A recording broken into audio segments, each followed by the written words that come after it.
स्वागत है आप सभी का। आपके साथ मैं हूं स्वप्निल। रूस के यूक्रेन पर हमले के 19 दिन हो चुके हैं। न धमाकों की गूंज बंद हो रही है, न तबाही के मंजर में कोई कमी आई।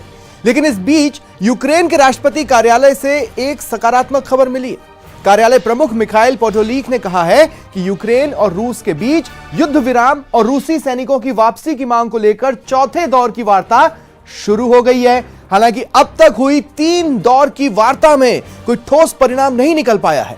युद्ध अगर और ज्यादा दिन खिंच गया तो दूसरे देशों की अर्थव्यवस्था पर भी इसका असर देखने को मिल सकता है। इसलिए दुनिया भर के देश चौथे दौर की वार्ता में सकारात्मक हल निकलने की उम्मीद लगाए हुए हैं।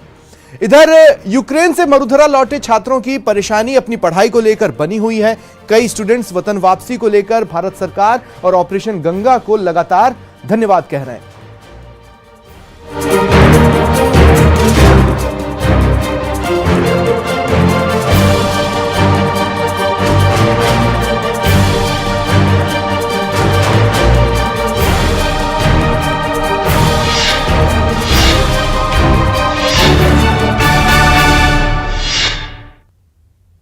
और रूस और यूक्रेन के बीच जारी जंग के बीच बड़ी खबर आपको बता रहे हैं।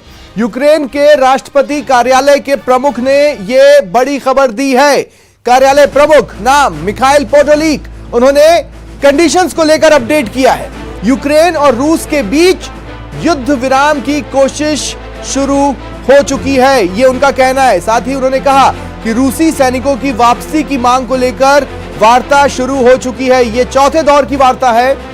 दुनिया भर की निगाहें इस दौर की वार्ता पर टिकी है और उन्होंने उम्मीद जताई है कि चौथे दौर की वार्ता में सकारात्मक हल निकल सकता है। तो ये बड़ी खबर हम आपको बता रहे हैं। देखिए, जिस तरह से अटैक किया है रशिया ने यूक्रेन पर और जिस तरह के हालात यूक्रेन में है, 3 दौर की वार्ता विफल होने के बाद अब पूरी उम्मीदें इस चौथे दौर की वार्ता पर आकर टिक गई हैं। दुनिया भर की निगाहें इसलिए भी इस चौथे दौर की वार्ता पर है क्योंकि अर्थव्यवस्था पर बड़ा हमला हो रहा है अलग अलग कंट्रीज के, और ऐसे में अगर जो वॉर की स्थिति है वो लंबी खिंचती है तो वो किसी के लिए भी अच्छा नहीं होगा।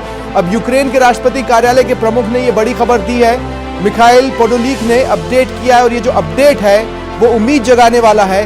उनका कहना है कि युद्ध विराम की कोशिश शुरू हो चुकी है। रूसी सैनिकों की वापसी की मांग को लेकर चौथे दौर की वार्ता जो है वो शुरू हो चुकी है और उन्होंने उम्मीद जताई कि इस चौथे दौर की वार्ता में सकारात्मक हल निकल आएगा। रूस और यूक्रेन के बीच जारी युद्ध का आज 19वां दिन है और दूर दूर तक किसी तरह की शांति के आसार नजर नहीं आ रहे। सोमवार को एक बार फिर यूक्रेन की तरफ से युद्ध खत्म करने की कोशिशें तेज कर दी गई हैं। रूस के अधिकारियों के साथ बैठक के दौरान यूक्रेन का प्रतिनिधिमंडल रूसी राष्ट्रपति व्लादिमीर पुतिन और यूक्रेन के राष्ट्रपति वोलोदिमीर ज़ेलेंस्की के बीच बातचीत कराने की कोशिश करेगा। रूस ने एक दिन पहले पोलैंड की सीमा के पास सैन्य अड्डे को निशाना बनाया। इसके अलावा यूक्रेन के कई शहरों में गोलाबारी और बम गिरने का सिलसिला जारी है।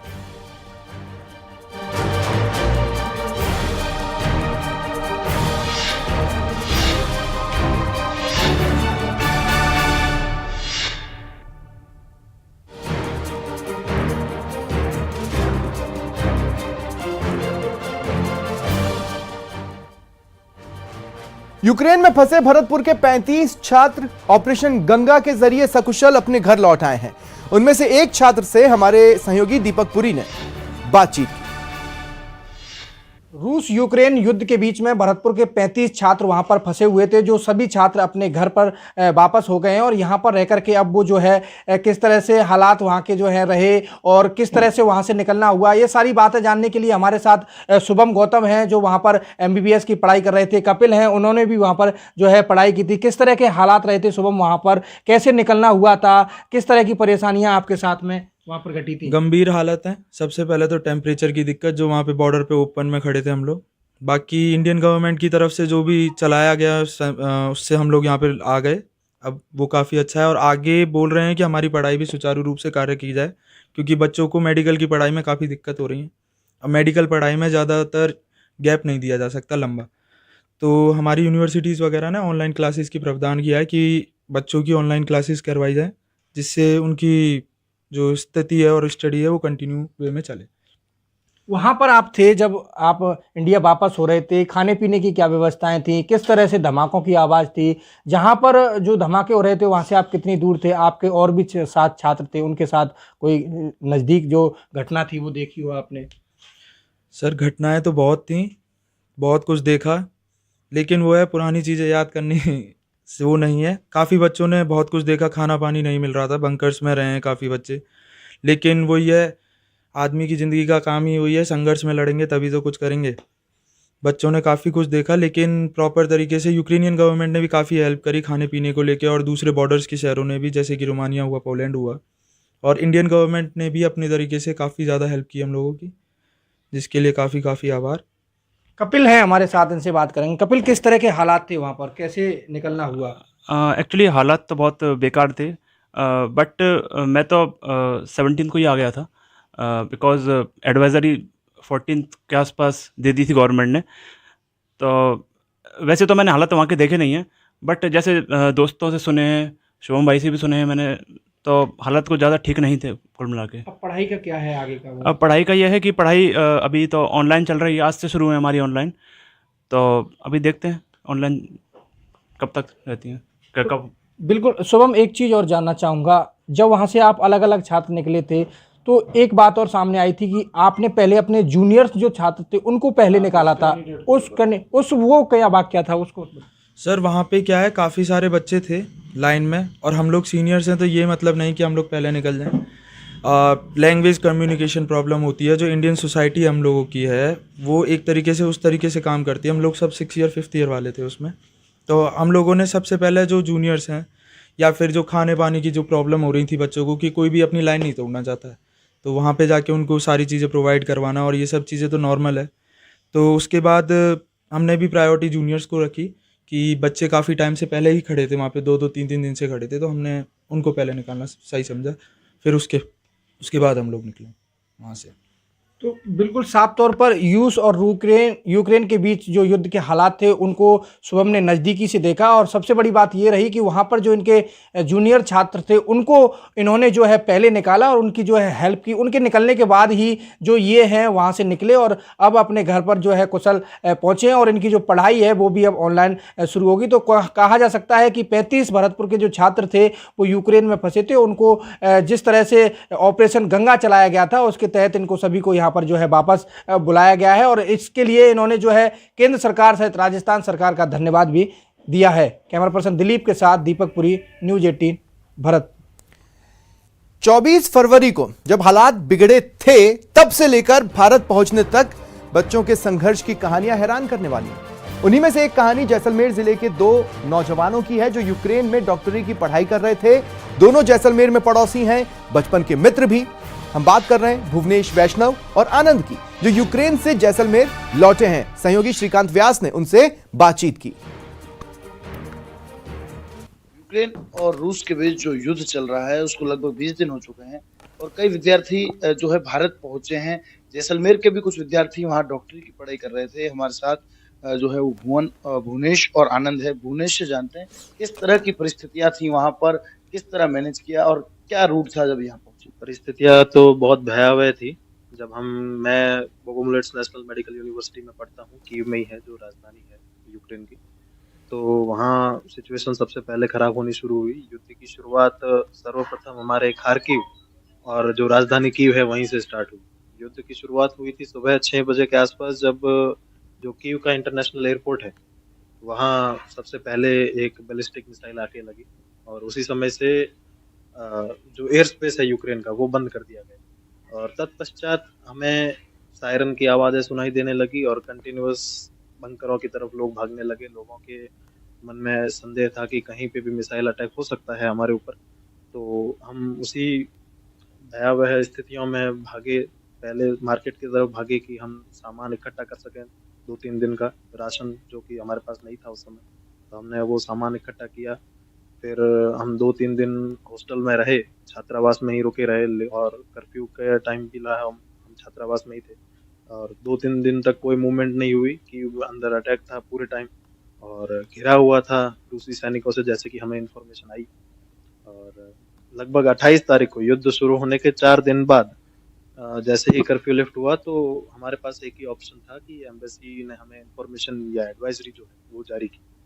तो हम चिंताजनक स्थितियों में हम वहाँ से, कोई साधन था नहीं, तो रेलवे स्टेशन की तरफ भागे। रेलवे स्टेशन में काफ़ी अनुचित परिस्थितियों का हमने सामना किया, जो कि विपरीत थी। जैसे युद्ध की सिचुएशन में वैसे भी बहुत दिक्कतें सभी लोग झेल रहे थे, तो हमने भी झेली। और शाम को 6 बजे के आसपास हमें एक ट्रेन मिली जो पश्चिमी सीमा की तरफ ले जाती थी। उस सिटी का नाम है, और हमने वहाँ से, मैं स्लोवाकिया की तरफ गया। स्लोवाकिया से भारत आने तक की जो जर्नी थी, जैसलमेर पहुंचने की जो जर्नी थी, वो किस तरह से जो है संघर्ष में थी और कितना सुखद एहसास था जब जैसलमेर पहुंचे? जैसे ही हमने स्लोवाकिया की बॉर्डर क्रॉस की, हमारा वहाँ भारतीय राजदूतावास तैयार था। उन्होंने हमें कैंप दिया रहने के लिए, उन्होंने हमें भोजन दिया। तत्पश्चात एक बस अरेंज की गई हमारे लिए, जहाँ से हम किसी डॉर्मिटरी में गए। डॉर्मिटरी में हम 4 दिन रुके, क्योंकि वहाँ ज़्यादा स्टूडेंट थे नहीं, छोटा देश है स्लोवाकिया। तो वहाँ से फ्लाइट्स थी नहीं पहले से, जो शेड्यूल्ड फ्लाइट्स थी वो हंगरी, रोमानिया और पोलैंड से थी, स्लोवाकिया से नहीं थी। तो हम 4 दिन रहे, और 4 दिन के बाद 5 तारीख को हमारे लिए फ़्लाइट अरेंज हुई, और हम तकरीबन 250 स्टूडेंट्स उस प्लेन में थे। स्लोवाकिया से हम तुर्की आए, तुर्की के इस्तांबुल, और इस्तांबुल से सीधा दिल्ली आए। और बहुत सुखद, जैसे ही बॉर्डर क्रॉस कर लिया तो उसके बाद किसी प्रकार की कोई भी चिंताजनक स्थितियाँ थी नहीं। हम आराम से रहे, हम भारतीय राजदूतावास के संपर्क में थे, उनके अंडर में थे। हमारे जो मंत्री हैं किरण रिजिजू जी, वो आए थे, वो हमारी डॉम में आए, हम सबसे मिले, हमको आश्वासन दिया कि तुरंत आपके लिए अरेंजमेंट किए जा रहे हैं, तो आप निश्चिंत रहें, और सबको लेके जाएंगे, सब साथ रहेंगे। 24 को जब बम गिरे तो फिर हमें था लगा नहीं कि चलो हमारी सिटी पर भी कुछ होगा, पर थोड़ी देर न्यूज आते आते आई कि नेक्स्ट टारगेट हमारी सिटी होगा। तो हमने फिर एक दिन रेस्ट किया, और फिर हमने कहा कि 26 को हमने खुद ने बस अरेंज करवाई।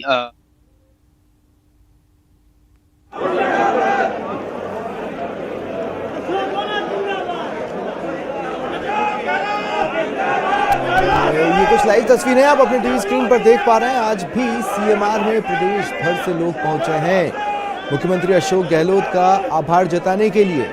जो बजट में घोषणाएं थी वो प्रदेश में उनको बहुत अच्छा रिस्पांस मिल रहा है, और पिछले कुछ दिनों से लगातार प्रदेश के कोने कोने से लोगों के जयपुर पहुंचने का सिलसिला जारी है। लोग यहां पर बड़ी संख्या में आ रहे हैं, कोई क्षेत्र विशेष नहीं, कोई वर्ग विशेष नहीं, हर कोई। 36 के 36 कौमों की बात जो कि कांग्रेस सरकार करती है, ये समझ लीजिए कि 36 के 36 कौम के लोग 33 के 33 जिलों से पहुंच रहे हैं मुख्यमंत्री अशोक गहलोत का आभार जताने। खुद मुख्यमंत्री अशोक गहलोत लोगों के बीच आते हैं और उनके अभिवादन को, उनके थैंक यू को स्वीकार करते हैं। कई लोग प्रदेश के कोने कोने से जो आ रहे हैं, उनमें से कुछ मुख्यमंत्री अशोक गहलोत के लिए कुछ गिफ्ट्स भी लेकर आते हैं, जैसे बुके, और मुख्यमंत्री अशोक गहलोत को वो देते हैं। मुख्यमंत्री अशोक गहलोत भी सहर्ष उसे स्वीकार करते हैं। इसके अलावा आपने बीते कुछ दिनों में देखा होगा कि कुछ फोटो फ्रेम्स, पोर्ट्रेट्स भी लोग लेकर पहुंचे मुख्यमंत्री अशोक गहलोत को गिफ्ट करने। बहरहाल ये तस्वीरें आपकी टीवी स्क्रीन पर, और जिस तरह से आपको नारों की आवाज़ सुनाई दे रही है, आप सहज ही अंदाज़ा लगा सकते हैं कि कितने लोग वहां पर पहुंचे होंगे। शुरुआती जो 2 दिन थे इस तरह की तस्वीरों के, वो आसानी से कहे जा सकते हैं कि उस वक्त किसी ने नहीं सोचा था कि इस तरह से भीड़ जुटेगी, लेकिन फिर जब देखा कि रोज़ लोग आ रहे हैं तो फिर व्यवस्थाएं सीएमआर के आसपास की गई ताकि लोगों को दिक्कतें ना हो। खुद मुख्यमंत्री अशोक गहलोत कोशिश करते हैं सभी से मिलने की, सभी को ये एहसास हो सके कि वो 1 to 1 किसी तरह से मुख्यमंत्री से मिले हैं, इस बात को एंश्योर करने की वो कोशिश करते हैं। सहयोगी सचिन हमारे साथ फोन लाइन पर मौजूद हैं इन लाइव तस्वीरों के साथ। सचिन, मैंने पहले भी कहा था कि खुद मुख्यमंत्री अशोक गहलोत और प्रदेश सरकार दोनों ने ही ये नहीं सोचा होगा कि इस तरह का रेस्पॉन्स बजट को मिलेगा। को लेकर लगातार जब बजट हुआ है राजस्थान का 23 तारीख को, 23 फरवरी से, उसके बाद से लगातार ये आभार जताने का या धन्यवाद ज्ञापित करने का सिलसिला लगातार जारी है। खुद आप बिल्कुल सही कह रहे हैं कि बजट अच्छा था, सबने तारीफ भी करी, विपक्ष के पास भी ज्यादा कुछ कहने के लिए नहीं था, लेकिन जनता में इस तरह का रेस्पॉन्स आएगा ये किसी ने भी नहीं सोचा था, क्योंकि हर दिन मुख्यमंत्री से मिलने के लिए लोग रिक्वेस्ट करते हैं, लोग आवेदन डालते हैं, उसको मुख्यमंत्री से मना नहीं कर पाते और उसके बाद में आभार जताया जाता है। इसके साथ ही बजट घोषणा के साथ ही जो भी राजनीतिक नियुक्तियां लगातार ताबड़तोड़ जो राजनीतिक नियुक्तियां हुई है अध्यक्ष और उपाध्यक्ष के पदों को लेकर, उसको लेकर भी क्षेत्रवासी जो है वो आभार जताने के लिए पहुंचते हैं। आज अगर मैं बात करूं तो आज जो दीपचंद खेरिया हैं, किशनगढ़ वास अलवर में आता है, किशनगढ़ वास से ये विधायक हैं, पहले बसपा से विधायक आए थे, लेकिन जो 6 विधायक जिन्होंने बसपा छोड़कर कांग्रेस ज्वाइन की थी उसमें सबसे वरिष्ठ विधायक है। दीपचंद खेरिया को किसान आयोग में उपाध्यक्ष बनाया गया है और अब दीपचंद खेरिया खुद अपने विधानसभा क्षेत्र से लोगों के साथ सीमार पहुंचे हैं और फिलहाल जो है वो मुख्यमंत्री अशोक गहलोत से मुलाकात कर रहे हैं और मुख्यमंत्री अशोक गहलोत का धन्यवाद वो ज्ञापित कर रहे हैं। इसके अलावा अगर हम बात करें बजट की, पुनः बजट पे आते हैं, तो बजट के अंदर क्षेत्रवार और जो विधानसभा वार मुख्यमंत्री ने घोषणाएं करी है उसको लेकर भी खास उत्साह लोगों में है। आज की अगर हम बात करें केवल आज की, तो पाली जो जिले में सुमेरपुर विधानसभा क्षेत्र है वहां से लोग पहुंचे हैं। सुमेरपुर विधानसभा क्षेत्र से शिशुपाल सिंह निम्बाड़ा है, ये राजस्थान प्रदेश कांग्रेस कमेटी के सदस्य हैं। ये बजट घोषणाओं के तहत जो मुख्यमंत्री अशोक गहलोत का आभार जताने यहाँ पर पहुंचे हैं। और तीसरी जो सबसे बड़ी बात है, जो धन्यवाद शायद कभी खत्म मुझे लगता नहीं कि अगले कुछ दिनों तक भी होगा, कर्मचारी संघों द्वारा अलग अलग संगठन कर्मचारियों के अलग अलग कर्मचारी संघों की बात कर लीजिए।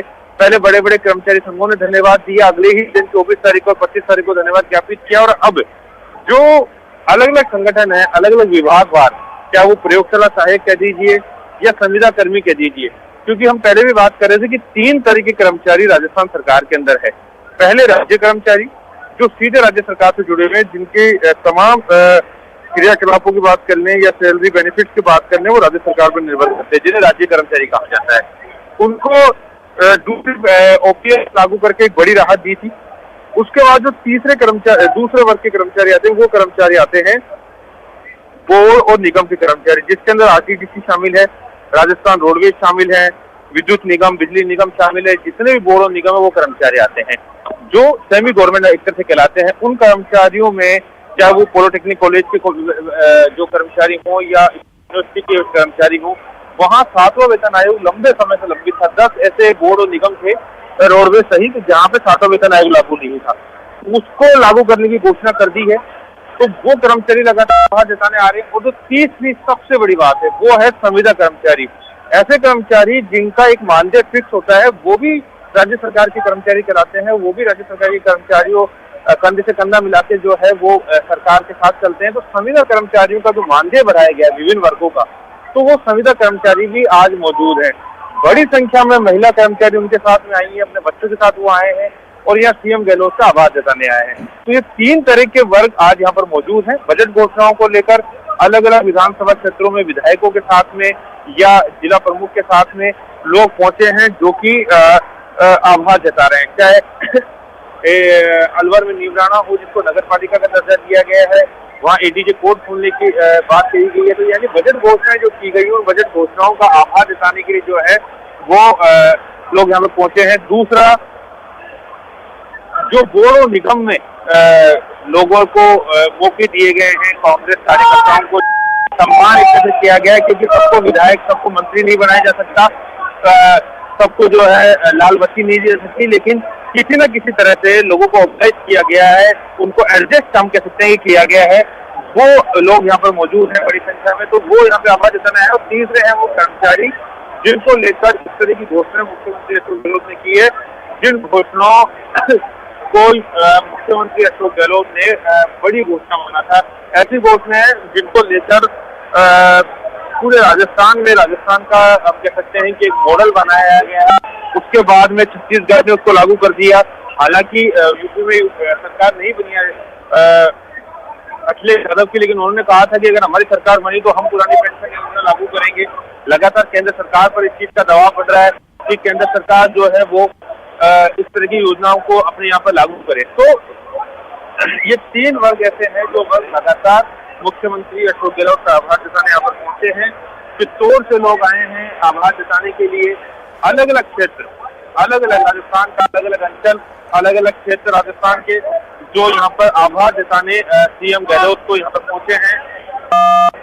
ये आप तस्वीर जो देख रहे हैं ये श्रीनाथ जी की, यानी ये भी वही अंचल है राजसमंद उदयपुर का मेवाड़ का क्षेत्र, सावलिया से जिसकी जो सबसे फेमस है, वहां से लोग आभार जताने यहाँ पर सीएम अशोक गहलोत को पहुंचे हैं। प्रसाद इन्होंने यहाँ पे दिया है मुख्यमंत्री अशोक गहलोत को और आभार जताने आए हैं। दूसरी तरफ जो तस्वीरें अब मुख्यमंत्री जी से मिलेगी वो वर्ग होगा जो राजस्थान सरकार को ज्यादा ब्यूरोक्रेटिक कर्मचारियों का एक बड़ा वर्ग है जो सबसे ज्यादा इस समय खुश नजर आ रहा है। तो उनसे आप सीएम गहलोत मिलने वाले हैं, शुरुआत हो रही है।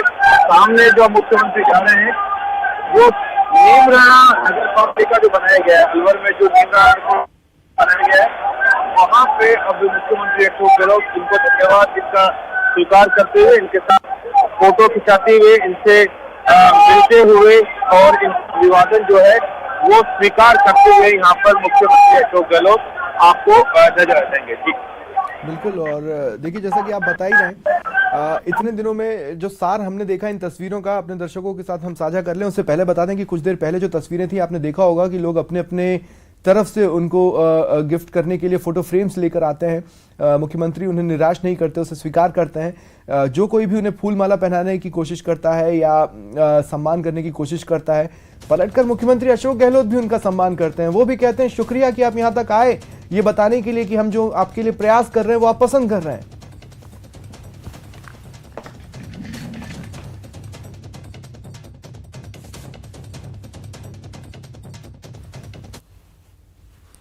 फिलहाल इतना ही, नमस्कार।